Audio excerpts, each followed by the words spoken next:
I predicted the 2008 financial crisis. This could be worse.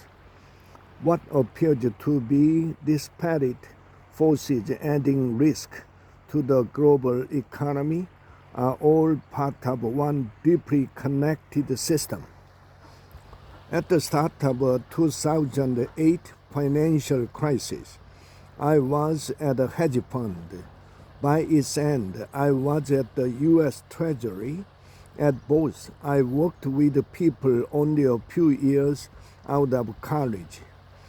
The drama of 2008 was all they knew about financial market.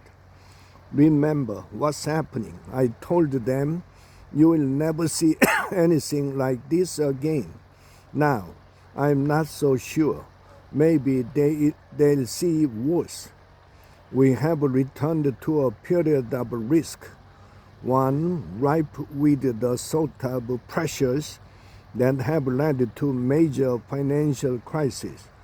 This time, the risks are spread across industries, markets, and nations. Artificial intelligence, the roughly $2 trillion private credit industry, stock market, Taiwan, and now Iran.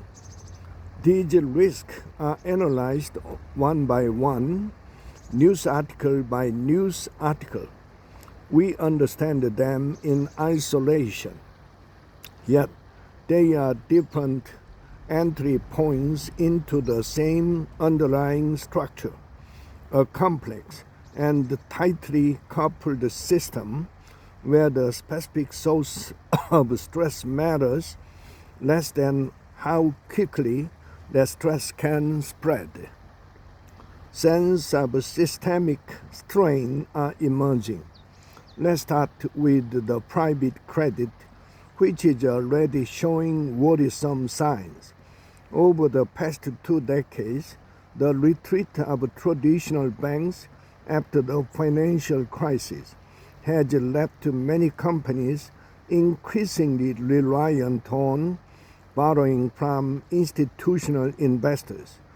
But these loans rarely exchange hands, leaving investors uncertain about what these instruments are really worth or how easily they could be sold if conditions deteriorate.